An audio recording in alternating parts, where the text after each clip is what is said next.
ফরিদপুরে দুর্বৃত্তের আগুনে পড়ল লালন আনন্দধাম, ভাস্কর্য ভাঙচুর। ফরিদপুরের ভাঙ্গায় অবস্থিত লালন আনন্দধামে গভীর রাতে আগুন দিয়েছে একদল দুর্বৃত্ত। এ সময় ভাঙচুর করা হয় ঈশ্বরচন্দ্র বিদ্যাসাগরের ভাস্কর্য। রবিবার দিবাগত গভীর রাতে এই ভাঙচুর ও অগ্নিকাণ্ড ঘটনা ঘটে। এই ঘটনায় ঘটনাস্থল পরিদর্শন করেছেন পুলিশ সদস্যরা। এই ঘটনায় মামলা দায়েরের প্রস্তুতি চলছে। নিজস্ব প্রতিনিধি সোহাগ মাতব্বর এর প্রতিবেদনে আবেশ টিভির ডেস্ক রিপোর্ট।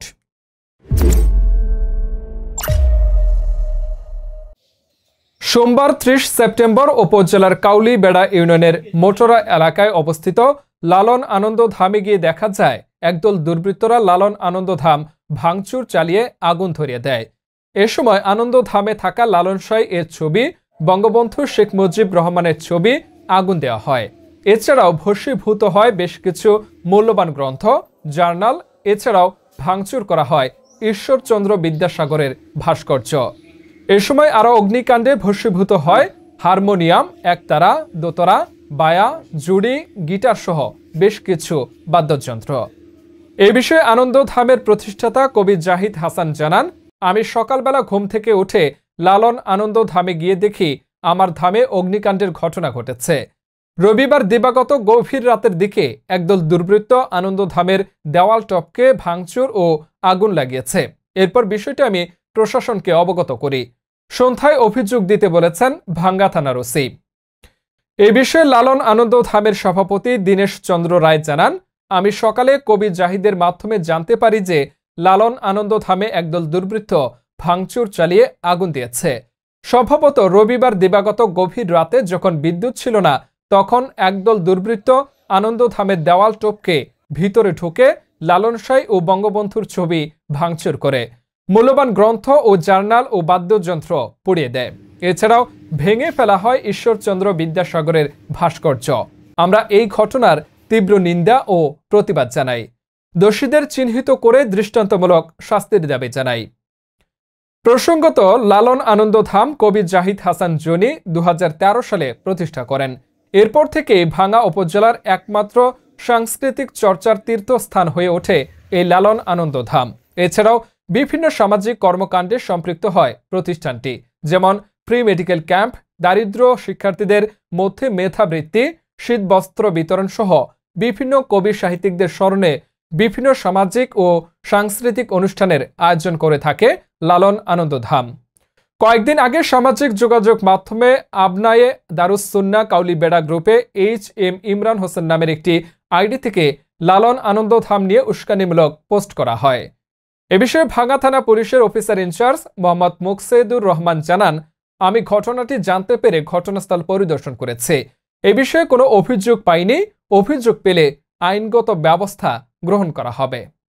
প্রতিষ্ঠানটা আমাদের জন্য বন্ধু আছে, সাধু আমার একদম তপন আছে, আমার ছোট ভাইরা আছে, আমার বন্ধু বাড়ির মূল্যেরা সবাই বাদল ব্যাপারী আছে, বেশ বাদল ব্যাপারী দুটো। আমরা কয়েকজন মানুষ আমরা টাকা দিয়ে চাঁদা দিয়ে আমরা এখানে বাদ্যযন্ত্র কিনেছি, আমিও কিনেছি, কিছু বন্ধুরা আমাকে গিফট করেছে। আমার দামি গিটার, আমাদের দোতারা, আমাদের বায়া, মূল্যবান বই ছিল, আমাদের জার্নাল ছিল বিভিন্ন, যেমন ভাবনগরের একটি খুব বিখ্যাত জার্নাল ডক্টর সাইমন জাকারি, এটাকে প্রকাশ করেন তিনি সম্পাদক। আমাদের আরেক শিক্ষক আছেন স্বপননাথ, তার লোকবৃত্ত একটা পত্রিকা আছে, খুব ভালো পত্রিকা, ওটার কয়েকটা কপি এখানে ছিল। বাংলা একাডেমির পত্রিকা ছিল, বাউলদের অনেক বই ছিল, আরো অনেক বই ছিল, আমার লেখা কিছু বই ছিল, আমারও কিছু বই পড়েছে। সেখানে দেখছেন আপনারা হারমোনিয়াম ভাঙা হয়েছে, বিদ্যাসাগরের মূর্তিটাকে উপরে ফেলা হয়েছে, বঙ্গবন্ধু ছবিতে জ্বালিয়ে পুরো শেষ করা হয়েছে। আসলে মনে করি এটা আমাদের সংস্কৃতির বিরুদ্ধে একটা ওদের অবস্থান। যে এই যে বৈষম্যহীন বাংলাদেশ, যেই দাবি নিয়ে আমাদের নতুন সরকার প্রতিষ্ঠিত হলো, আজ আমি একজন শিক্ষক, আমার বাড়িতে এরকমের হামলা, এটা তো আমার নিজের জন্য একটা অপমানের ব্যাপার। আমি এখানে মানুষকে উপকারী করি, আমি কখনো মানুষকে ক্ষতি করি না। তো সেই জায়গা থেকে এখানে আমার ছাত্রীরা আসে, ওরা এখানে জ্ঞান চর্চা করে, ওখানে পাঠচক্র করে, ওরা এখানে মুক্ত জ্ঞানে আলোচনা করে। আমার মতো নিরীহ মানুষের বাড়িতে এরকমের হামলা আমি তখন করেছি, সে যুক্ত না। আমি মানুষের কথা বলি, মানুষের গান গাই, মানুষের জন্য আমি লেখালেখি করি। এখন কি চাচ্ছেন এই বিষয়ে? আমি চাচ্ছি এটা সুষ্ঠু তদন্ত হোক। আমাদের 12 তারিখে একটা প্রতিবাদ সভা হয়েছিল কালুবেলাতে। 12 তারিখে আমরা দেখলাম যে কালুবেলা একটি সংগঠন ছিল নাবায় সুন্নাহ কালুবেলা, ওরা একটা পোস্ট দেয় আমাদের ধামের ভাঙা উচিত, এবং সেখানে আরো কারাই মানে ইনক্লুড ছিলেন, সেখানে অনেকে কমেন্টস করছেন। প্রশাসন চাইলে তারা সব পারে, যেহেতু আমাদের সুনির্দিষ্ট তথ্য প্রমাণ আছে, আমার আগে জিডি আছে, আমার সবই আছে।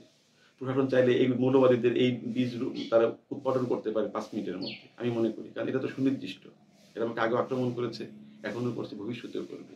আমি যেহেতু বাংলাদেশ সরকারের একজন কর্মচারী, আমি এই দেশেরই মানুষ, আমি এই দেশেরই সন্তান, আমি চাই আমার নিরাপত্তা দেওয়া হোক, আমার প্রতিষ্ঠানকে রক্ষা করা হোক, এবং আমার যা জ্বলছে পুড়ছে, আমার যা কিছু হয়রানি ক্ষতির সময় ক্ষেত্রে সরকারের সংস্কৃতি মন্ত্রণালয় থেকে সঠিক তদন্ত করবে, করে আমার যা যা ক্ষতি করবে আমি সরকারের কাছে ক্ষতিপূরণ চাই।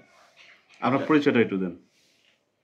আমি জাহিদ হাসান, আমি আছি বিশেষ শিক্ষা ক্যাডারে, সদরপুর সরকারি কলেজে আমি সহকারী অধ্যাপক, বর্তমানে ভারপ্রাপ্ত বিভাগীয় প্রধান বাংলা বিভাগে। এই লালন চর্চা কেন্দ্রটা কত সালে প্রতিষ্ঠিত হয়েছে? এটা 2013 সালের 1 জানুয়ারি প্রতিষ্ঠিত হয়। কারণ এলাকার লোক সবাই আমার দামকে ভালোবাসে, আনন্দ দাম ভালোবাসে। এরা এখানে বেড়াতে নিয়ে এসে তাদের আত্মীয় স্বজনকে, যদি কেউ বাড়িতে বেড়াতে আসে, সবার জন্য আমরা ফ্রি মেডিকেল ক্যাম্প করি। এখান থেকে আপনি জানেন, আমরা এখানে আবেশ মেধা ভিত্তিতে আমরা এখান থেকে মানুষের বিনামূল্যে চিকিৎসা করানো হয়। দরিদ্রদের আমরা শীতবস্ত্র দিই, মানুষকে আমরা এখানে খাওয়াই, সব কিন্তু বিনামূল্যে হয়। আমার বন্ধুরা আছে নুরুল করে, ওরা আমাদের লক্ষ লক্ষ টাকা খরচ, ওরাই তো সব আয়োজন করে, আমি শুধু একটু সামনে থাকি মাত্র, সব তো ওরাই করেন। তো সেই জায়গা থেকে আমি মনে করি এটা একটা সামাজিক সংগঠন, এটা একটা অরাজনৈতিক সামাজিক সংগঠন, এটা একটা চেতনার জায়গা। এই জায়গাটাকে মৌলবাদীর বহুদিন থেকে টার্গেট করছে, বিশেষ করে আমাকে টার্গেট করার জন্য আমার প্রতিষ্ঠানকে টার্গেট করা। আমি ওদের টার্গেটে দীর্ঘদিন ধরে আছি, সেই জন্য আমরা তো ভয় পাই না। আমরা যারা মুক্তির গান গাচ্ছি, আমরা সামনের গানে মুক্তির গান গাবো। আপনার এই ব্যাপারে প্রশাসনের কোনো অভিযোগ জানাইছেন? আমি ডিসি স্যারের সাথে কথা বলেছি, মিটিং এ আছেন, উনি বলছেন আমি আপনাকে 30 মিনিট পরে ফোন করুন, আমি আপনার বিস্তারিত কথা শুনবো। ফরিদপুরের প্রথম আলোর প্রতিনিধি পান্নাওয়ালা, উনি আমাকে টেলিফোন করেছিলেন, ওনার সাথে কথা হয়েছে। উনি আমাকে স্পেশাল বিশেষ নাম্বার দিয়েছেন, আমি কথা বলছি। আমি কথা বলবো ওসি স্যারের সাথে, স্পেশাল সাথে কথা বলি, আমি তাদের সাথে কথা বলি, আমি আমার উদ্বোধন কর্তৃপক্ষ আছে তাদেরকে অবগত করবো। আমি চাই এই বিষয়টা সুষ্ঠু তদন্ত হইবে এবং যারা যারা এর পিছনে আছে তাদেরকে উপড়ে ফেলা হোক। আমি আর কিছু চাই না। ধন্যবাদ।